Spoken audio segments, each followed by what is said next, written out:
New year approaching, trying to be a little healthier. This year just turning 30 in general just hit me like a freight train. A couple weeks ago, my parents were asking how things were going for me, and I told them that I bought a blender, and I was excited about that.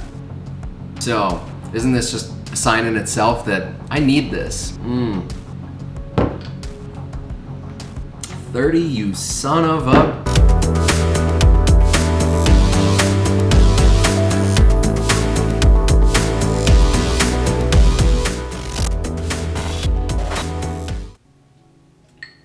Alright, welcome to my kitchen, guys. I moved the case in here for a little bit just to do some of these kind of finishing touches on the case. I did start vinyl wrapping. I finished the front and the top before I ran out of vinyl wrap. I have more coming tomorrow, so I'll show you guys that process as I work on both sides of the case. I also have to, which I'm gonna do right now, work on the leather upholstered front armrest for the case. I've never done anything like that before, so we'll see how it goes. The rails on this side, kind of in the front section, it's still just a little too snug for the rails to fit. So I'm gonna file and kind of work on sanding some of that down yet, which we'll talk about a little bit more in this video. I still want to cut some kind of like ventilation slits up towards the top and the back of the case so that there's a way for kind of heat to disperse out of the case. But I'm just waiting for my power supply that I ordered to get here so that I can kind of test fit everything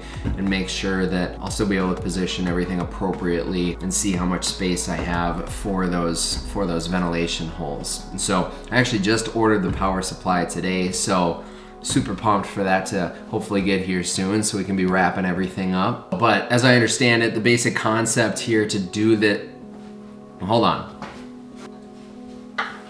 So a little bit earlier, I finished cutting out this piece of wood. It's actually 2 chunks of 3/4 inch plywood just from some of the leftover maple plywood that I had. And joining those 2 together, measuring it appropriately for this kind of front compartment here, it fits in there. Just a little bit of wiggle room, which I think will work well for the kind of high density foam and leather to wrap around it and just give it a little bit of extra space. I really don't know how it's gonna turn out. The basic concept here is going to be using some kind of higher density or medium density foam just to lay over this piece of wood, and then we'll just use some of the leather wrap to tightly wrap around that. Use a staple gun on the back side of this wood, and then if everything goes well, it'll fit nice and snug here in the front compartment and give a nice little cushion, more than likely for my cat to just sleep on. Cats and synths, man. So, it's already about 10 p.m. here, so we'll get cracking on some of this work. Some of you are probably like, dude, was that green drink your dinner? And my counter question would be, if you're watching this video and you're into Eurorack, can you afford dinner?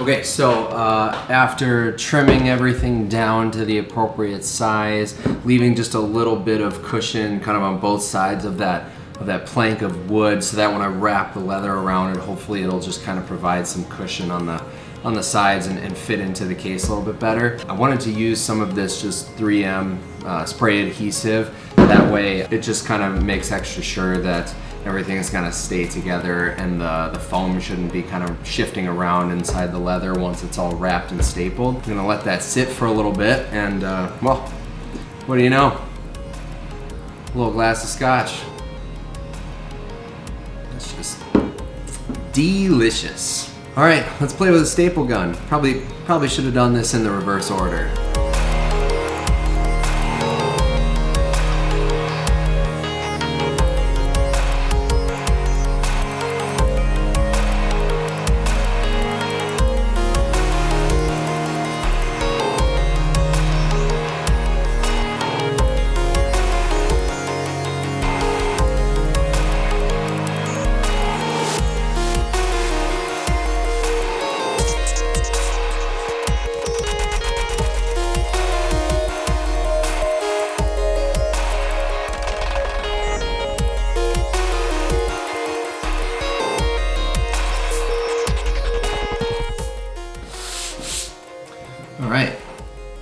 Moment of truth.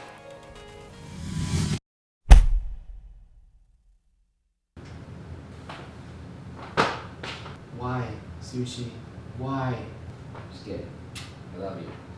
The good news is a simple enough fix. And actually, after trying to fit it into the front of the case, it made me realize there was a couple things that I wanted to adjust to this before it's all said and done. It actually fit in the front compartment perfectly, like width-wise. It was just a little bit too long, maybe like 1/4 of an inch lengthwise. And so the other thing that I didn't like was I realized I had wrapped the ends of it a little too tight when I stapled it together. And so it was causing the padding of the armrest to kind of dip down on the ends and go underneath the wood. To fix this, I just removed the staples on both ends. On one of the ends, I took my jigsaw and cut off maybe 1/4 to 1/3 of an inch of the plywood that's in there. And then when I re-wrapped the leather around it and stapled it, I left it much looser so that it's not compressing it so far down on the ends. One of the main reasons why I wanted this leather armrest into this case, besides just that I think it would look kind of nice and professional, is I'm a guy who tends to put all my sequencers in the front row of the case. And for some of these things like, I don't know, the Eloquencer, Circadian Rhythms, Renee 2, I mean, all these sequencers, you can spend a lot of time just sitting there programming them. So I thought just having a nice place to kind of rest the arms as I'm building sequences inside the patches would just be kind of nice. Honestly, it's probably not perfect, but I'm actually really impressed with how it turned out for never having done any upholstery work before. I'd say the more staples that you put in along the length of it, kind of the more consistent that you're gonna make that foam inside. But it actually is really soft. It's comfortable to rest your arms on too. So I'm pretty stoked that I put it in the case. Let's check it out.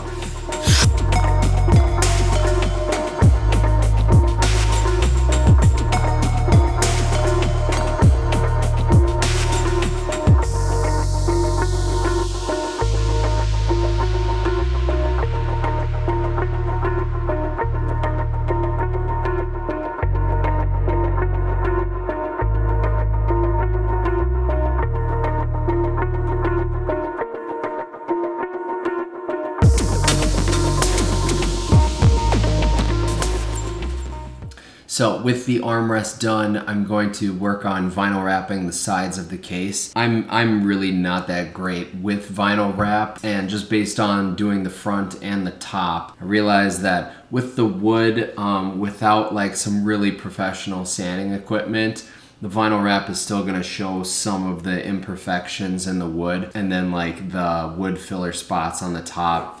They're not perfect, but I still think it looks better than if I was to just use black paint or something on it. So what I've been doing with each of the different sides of the case is just using an X-Acto knife to just cut slightly inside from the edge. One of the main reasons I did that was because I sanded down the corners of the case purposefully just to avoid any sharp edges. And using the vinyl wrap, I think when the edges are kind of round, it'd be very hard to join them together and to get those pieces to stick very well to the case. So just cutting slightly in from the edge, I think it kind of gives a really nice appearance. It still shows off a little bit of the wood, regardless kind of what angle that you're looking at it from. Let's finish up the sides of the case and basically get this thing ready for power.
This video is getting a little on the long side, so I thought I would just kind of talk you guys through some of the remaining steps.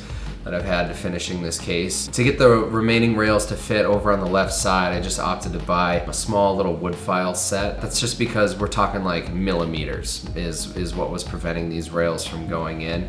So instead of hauling the case back out to the garage and using the power sander for a while, I just used a wood file in certain sections of it to get the corners and the brackets to go in there appropriately. This brings me to an important piece of advice. If you're gonna build your own case, I would strongly recommend that you start with building the sides of the case first and have your rails and brackets, if you're listening to the advice that I gave in the first part of this video series, have those present when you go to do it. When you're building a case, the most important thing is making sure that the modules and the rails fit appropriately. So if you start with those and then build the rest of the case around that, you're going to guarantee yourself that everything is going to fit right. There is nothing scarier than building the entire case and then going to install the rails and just like fingers crossed that everything is gonna fit appropriately. Because if it doesn't, God help anyone around you. Ultimately, it's not a deal breaker for me on this case. Some of the sanding that I had to do to get all of the joints of the wood to fit together appropriately just made some of the edges like slightly warbly, but for the most part, I'm still really happy with how this case has turned out. Next up was cutting some ventilation holes up towards the top of the case. To do this, I just basically took a power drill, cut a couple holes, and then jigsawed my way through them just into kind of vertical slits up towards the top. I'm not gonna lie, these don't look that great. My thought behind it was I was just kind of getting anxious to finish up the case and get all of my modules back up and working. And once you have the modules all installed, no one's gonna see them anyways. This is just a case for my studio. It's not like I'm transporting the thing around other places. But if you care more about appearances, I would recommend that you actually take the time to sit there and measure them so that they're at appropriate distances. The slits are kind of more uniform in their shape than what I managed here. A subscriber of this channel actually pointed out a good piece of advice when building a case, and that would be the possibility of installing some actual exhaust fans, like taking some computer or like PC fans to actually help push hot air out of the case. I'm gonna kind of wait and see how my power supply is functioning before I consider doing that. Because of the fact that, again, this case is just sitting in my studio most of the time at a pretty reasonable temperature, I'm hoping that I'm not gonna have a whole lot of heat building up in it that is to any concern for the module's function. But depending on how it goes, I may look at wiring up some PC fans to actually actively push some of the heat out of the case because it is a large form factor Eurorack case. There's multiple ways you can go about doing that, which I'll kind of look into if the time comes, but something like USB powered off of a PC or just kind of wiring it into the power supply itself, all great considerations when building your own case, which if I go about doing, I'll be sure to let you guys know. Lastly, the power supply. Ultimately, I decided to go with the company Trogotronic based out of California. One of the reasons was because I just wanted to make this fairly easy on myself. I'm not a guy who has a ton of experience with soldering or any of that stuff, and their kit that you buy from them includes everything that you need, which was super convenient. Now obviously, until I get all the modules installed and start recording some stuff, I can't speak to the actual functionality of this power supply, whether or not it has issues with creating noise in your sound production, which I guess is a concern with switching power supplies like this. But from everything I read online, a lot of people give this thing pretty high marks, so I took a chance on it. And I can say that installing this thing was pretty straightforward. They include everything that you need out of the box. It's very simple to wire together with the diagrams that they provide for you. They give you like everything that you need to get this thing up and running. The wires that they include are super long, so if for any reason you had to distance these power boards apart from one another, you'd have everything that you need to do that. They include stuff to cable manage the power supplies, Velcro straps to kind of secure down the power bricks inside the case. All of it is very simple. Someone without really a whole lot of knowledge, or like me, never wiring together a power supply before, I was able to get through this pretty straightforward without any issue. Now I purchased their 30U M15 kit that's kind of all ready to go, but they also sell them in packages that you can solder them together yourself and get some of that some of it ready yourself if you're able to do that. To save a little bit of money. Based on the discount that they were offering, I didn't really think that that was necessary. I was willing to pay for it all pretty much ready to go. But basically the 30U kit comes with 10 of these bus boards that include 15 keyed inputs, and then it also has 4 power bricks that all wire down to one bezel on the back side of the case. So it's super nice. I just have one power cable that runs out that I have to plug into like a power conditioner or something when I get it upstairs in the studio. Now in terms of price, this is super affordable when you compare it to other power options online. I spent a total of $482 exactly with Trogotronic to get this entire package, to get everything wired up how I wanted. So we left off the last video at about $570. So when we factor in the wood file kit, the 3M spray adhesive for the armrest, the foam for the armrest, as well as the leather wrap for the armrest,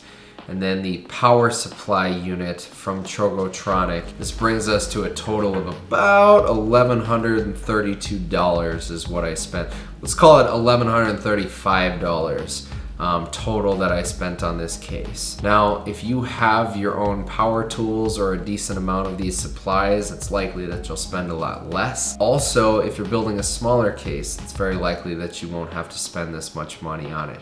But even still, if you were to build this exact same case and spend the same amount of money on it like I did without having a lot of these tools accessible to you, when you compare that to the price that you will spend on any other case out there online that a lot of these companies will design for you, yes, it's probably going to end up being a more perfect build at the end of the day. However, this is like a fraction of the price, I would argue. If you were to look for a case this same size, you're gonna be spending probably like 3 times as much. And there's ultimately just like a certain satisfaction that you get to building your own case, I think. If you guys decide to go down this same path, you build your own case and you watch through this entire video, some of these tips have helped you, please send me a picture of the case, drop me a message on either Twitter or Instagram. I'll leave the links up here on the video so that you guys can send those my direction. I would absolutely love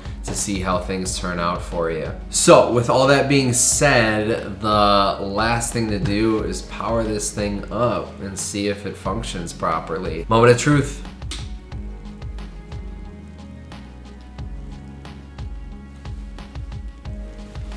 Yes!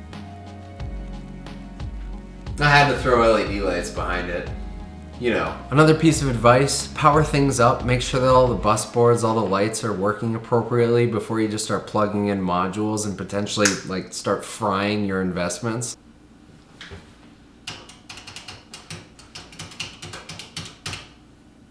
Last thing to do, let's get this thing upstairs and get all the modules back in.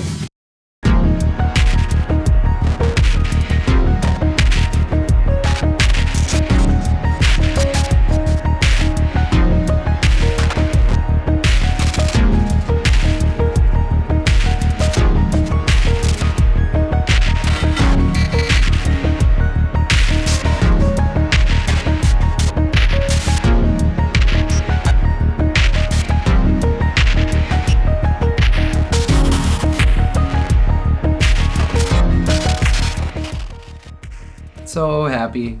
So happy. Honestly, I was a little worried that some of the modules weren't gonna fit inside the case because if you guys noticed, I didn't build this thing very deep. I think maybe positioning some of the Trogotronic power boards right behind the rails just kind of helps free up a little bit of space.